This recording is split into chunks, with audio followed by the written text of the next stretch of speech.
Assalamualaikum warahmatullahi wabarakatuh. Pada kesempatan kali ini kita akan menyelesaikan soal anafa dua arah. Kita lihat soal ini.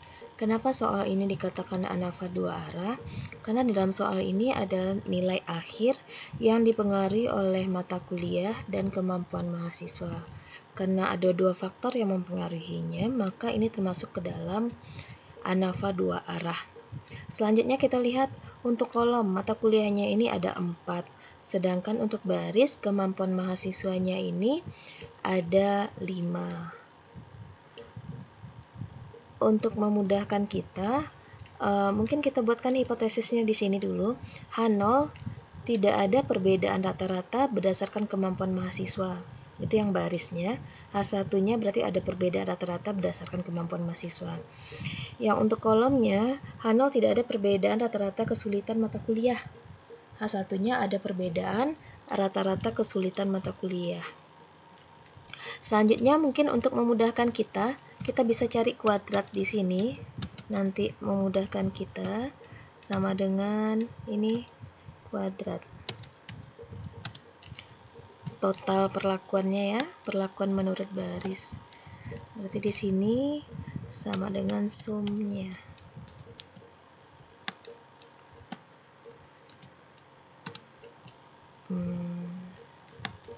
Mungkin bisa kita kuningkan.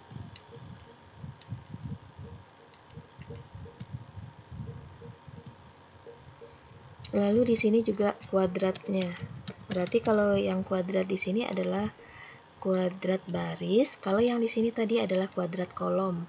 Berarti di sini kuadrat dari masing-masing total kemampuan mahasiswa. Sama dengan sum, sama dengan ini kuadrat.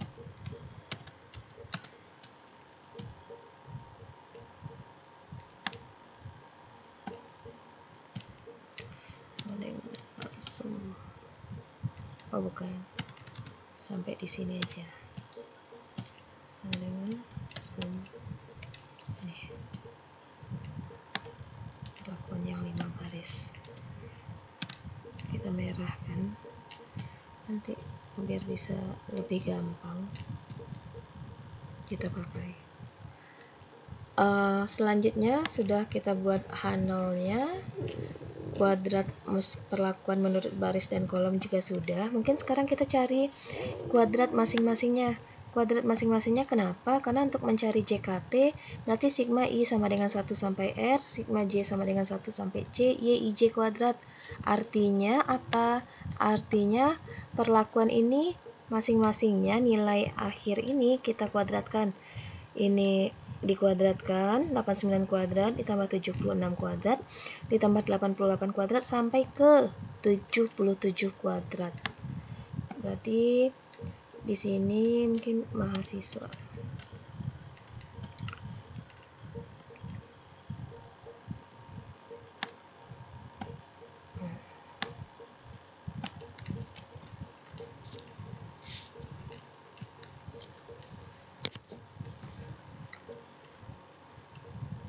Sama dengan ini dikuadratkan.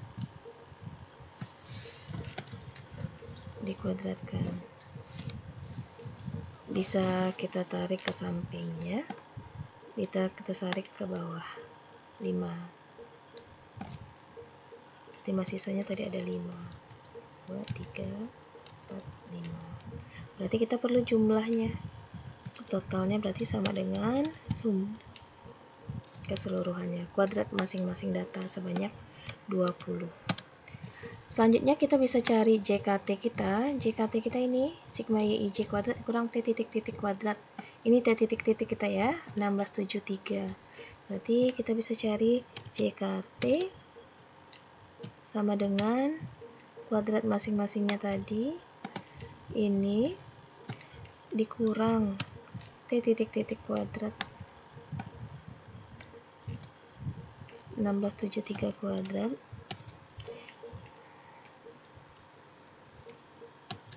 dibagi R kali C. Baris kita ada 5, kolom kita ada 4, berarti 5 kali 4 20. Itu JKT kita. Selanjutnya JKB. JKB adalah sigma I sama dengan 1 sampai R TI titik kuadrat dibagi dengan C. Berarti jumlah total baris. Kalau misalnya jumlah total baris, berarti di sini dia ada 5 baris dibagi banyak kolom. Berarti JKB sama dengan total baris. Ini kita udah punya tadi. Dibagi ya. Dibagi banyak kolom 4. Kita kurung dia, dikurang dengan T titik-titik kuadrat, berarti ini lagi 1673 kuadrat dibagi 20. Itu JKB kita. JKT, JKK ini jumlah total kolom dibagi jumlah baris, berarti sama dengan kalau kolom ini totalnya dibagi jumlah baris kita ada 5 dikurang T titik-titik kuadrat dibagi 20, 169. Selanjutnya kita bisa cari JKG. JKG ini sama dengan ini JKT dikurang tambah ini 1435. Selanjutnya mungkin bisa kita masukkan ke dalam tabel ANAFA kita. Tabel ANAFA kita bisa copy atau kita bisa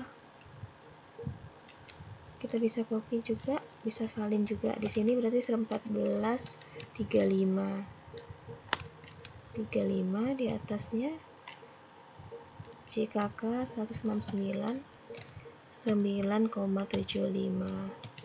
JKB kita 1171,8.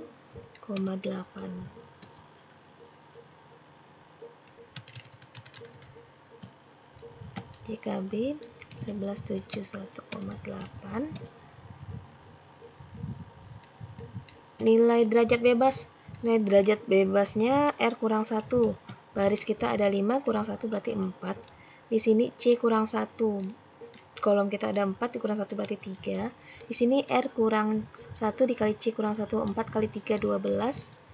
Kita jumlahkan semuanya. Di sini 7 ditambah 12 sama dengan 19. Selanjutnya KTB, kuadrat tengah baris, berarti jumlah kuadrat dibagi dengan derajat bebasnya ke samping. Kita lakukan hal yang sama untuk ketiganya, kolom dan galat. Selanjutnya kita cari F1. F1 kita sama dengan KTB dibagi KTG, berarti KTB kita ini dibagi dengan KTG kita. Selanjutnya F kita KTK dibagi dengan KTG. Kita sudah punya F hitung, kita sudah punya F tabel, F hitung, berarti kita lihat F tabel. F kita 0,05 4 12. Ini V1, ini 4 ya. Ini V1-nya, ini V2-nya, KTG 4 12. Berarti kita peroleh sama dengan 3,26. Selanjutnya F 0,05 3 12 sama dengan 3,49.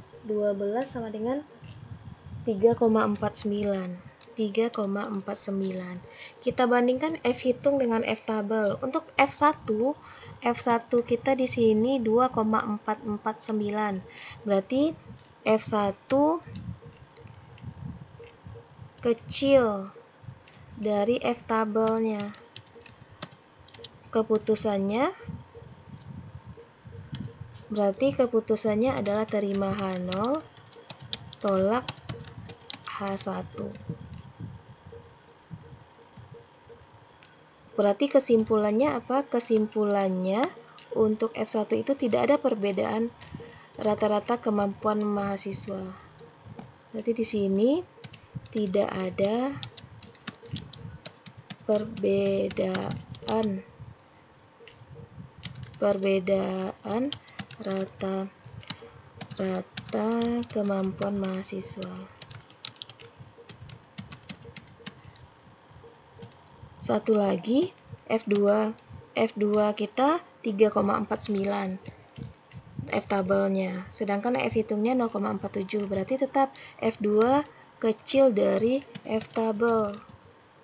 Berarti keputusannya sama, terima H0, tolak H1. Berarti tidak ada perbedaan rata-rata kesulitan mata kuliah.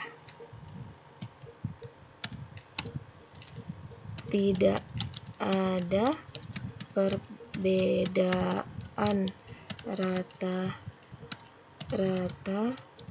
kesulitan mata kuliah.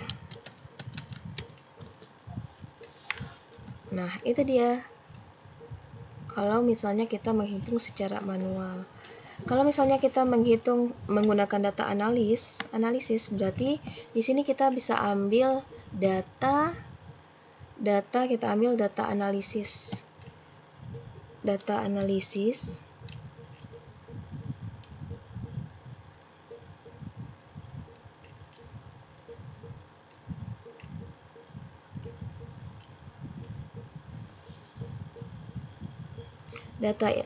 kita ambil ini ANOVA two factor without replication. Kita oke kan? Ini dia input rank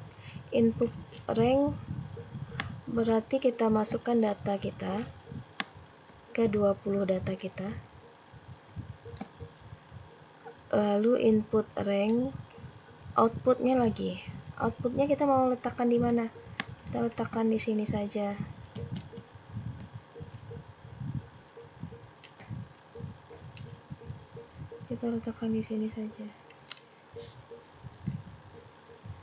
Di sini. Sudah oke kan? Ini hasilnya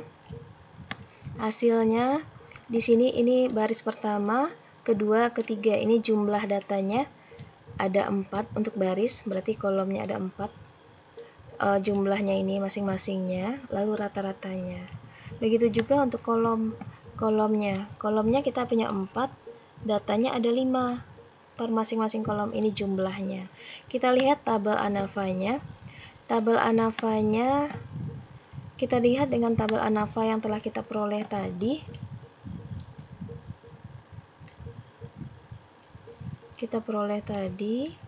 Di sini. Ini dia tadi 1171, ternyata sama. Ini sumber keragaman, nilai tengah baris sama dengan rows, kolom. Ini totalnya 1435. Ini p-value.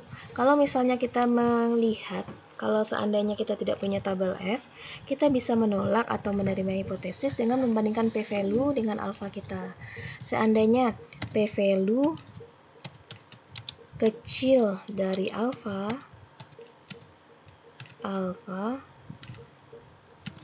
berarti keputusannya adalah tolak H0, terima H1. Sekarang kita lihat p-value kita 0,05. Berarti ini besar dari alfa. Berarti di sini terima H0, tolak H1 untuk F1. Lalu selanjutnya besar juga dari alfa, 0,7 besar dari 0,05. Berarti juga terima H0, tolak H1. Berarti kesimpulannya sama, keputusan yang diambil juga sama, baik untuk kita cari secara manual maupun dengan menggunakan data analisis pada Excel. Terima kasih.